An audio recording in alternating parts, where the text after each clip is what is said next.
आप सही भक्तों को राधे राधे। तो आज हम सही भक्तों को इस वीडियो के माध्यम से, इस चैनल के माध्यम से एक ऐसा दिव्य प्रयोग बताने वाले हैं। यदि कोई भी व्यक्ति श्रावण माह शुरू होने के बाद प्रथम सोमवार के दिन हमारे द्वारा बताई गई इस वस्तु को ला करके अपने घर में रख लेता है तो वह हमेशा धनवान रहता है। धन के भंडार उसके हमेशा भरे रहते हैं। माता लक्ष्मी की असीम कृपा उसके ऊपर बरसती रहती है। कभी भी उसके जीवन में धन की किल्लत नहीं आती, कर्जा की परेशानी नहीं आती। यदि आप धन पैसे कर्जे को लेकर परेशान हो रहे हैं, दिन रात इधर उधर भटक रहे हैं, दर दर की आप ठोकरें खा रहे हैं, आप रोड पर आ चुके हैं, भिखारी बन चुके हैं, कभी किसी से पैसा मांगते हैं, कभी किसी से पैसा मांगते हैं, कोई भी आप कारोबार व्यापार करते हैं उसमें आपको सफलता नहीं मिलती, बार बार आपको नुकसान हो जाता है। आप इधर उधर से, जान पहचान वालों से, अड़ोसी पड़ोसियों से, रिश्तेदारों से आप पैसा इकट्ठा करके कोई भी छोटा मोटा आप कारोबार व्यापार करने की कोशिश करते हैं, परंतु कारोबार व्यापार चल नहीं पाता, उसमें भी आपको नुकसान हो जाता है। जो भी आपकी जमा पूंजी है, जो भी आपने पैसा उसमें लगाया है, वह भी घाटे में चला जाता है, सारा की सारा डूब जाता है। लाखों करोड़ों रुपए कर्जे के नीचे आप आ चुके हैं। घर मकान आपका गिरवी रखा हुआ है, बर्तन तक आपके बिक चुके हैं। दिन रात भगत सियानों के आप तांत्रिक को चक्कर काट रहे हैं, अनेकों प्रकार के तंत्र मंत्र ओने टोटके भी कर रहे हैं, लेकिन कोई भी लाभ नहीं हो रहा।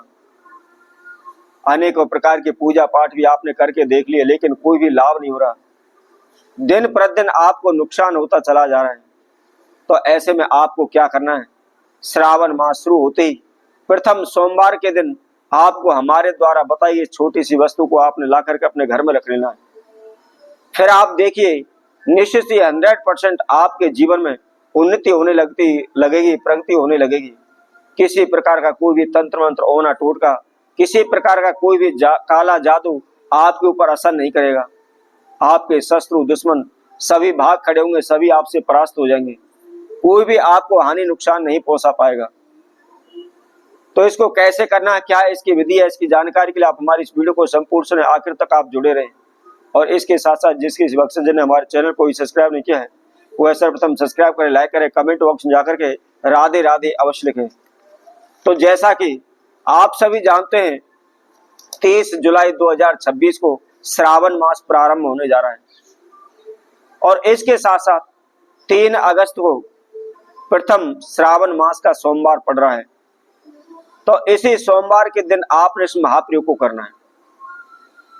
क्या करना है? सर्वप्रथम सुबह उठ करके नहा धो करके फ्रेश हो जाए, धुले वस्त्र धारण करें। धुले वस्त्र धारण करने के बाद आपका जो भी नित्य कर्म है, पूजा पाठ है, आप उसको करें। उसको करने के बाद सुबह के समय पर ही, अर्थात आप तकरीबन दोपहर के 11 बजे तक आपने हमारे द्वारा इन वस्तुओं को बता रहे हैं, उनको आपको ले आना है। क्या लाना है?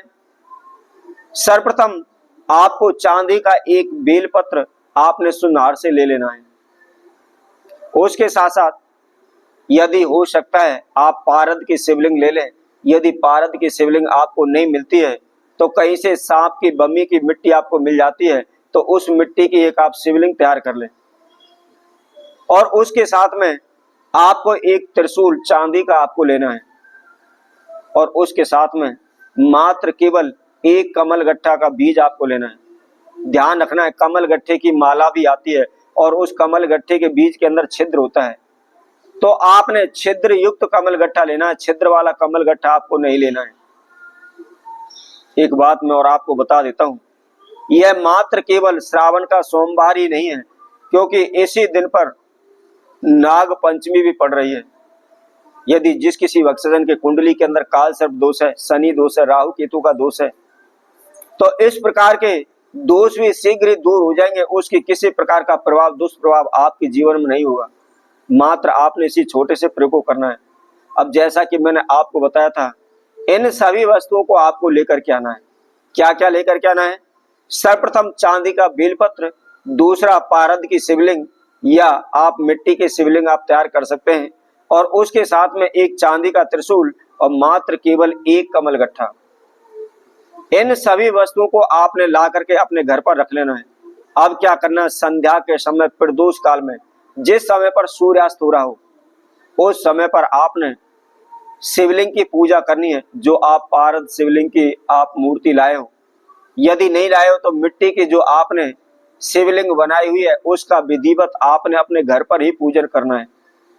हल्के से गंगा जल के आपने छींटे लगाने, दूध दही शहद के द्वारा उसको स्नान कराना है, पंचामृत के द्वारा उनको स्नान कराना है, बेल पत्र इत्यादि चढ़ाने।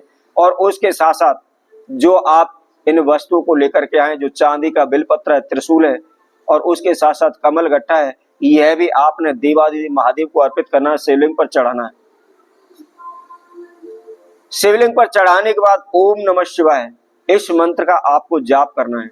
जितना हो सके 1 माला 2 माला अर्थात 108 बार कर सकें 108 बार कीजिए, उससे ज्यादा कर सकते हैं, उससे ज्यादा भी आप कर सकते हैं। ओम नमः शिवाय का जाप करें और जहां भी आपने पूजा की हुई है उसको ऐसा कि ऐसा रहने दें, उसको छेड़े नहीं। अब अगले दिन मंगलवार की सुबह उठ करके नहा धो करके फ्रेश होकर के धुले वस्त्र धारण करें और धुले वस्त्र धारण करके आपने जो भी नित्य कर्म है आपका, आप नित्य कर्म को करें। नित्य कर्म को करने के बाद आपने शिवलिंग के ऊपर जो त्रिशूल चढ़ाया हुआ है उस त्रिशूल को आपको लेना है। उसके साथ साथ जो बेलपत्र आपने चढ़ाया हुआ है उस बेलपत्र को लेना है और उसके साथ में जो आपने कमल गट्ठा लिया हुआ है उस कमल गट्ठा को लेना है और इन वस्तुओं को लेकर के आपने लाल कपड़े में उनको बांध देना है और बांध करके आप अपनी तिजोरी में बस इन चीजों को रख दीजिए। कुछ भी तंत्र मंत्र होना टोटका आपको नहीं करना है, बस इनको उठा करके अपनी तिजोरी में रख दीजिए।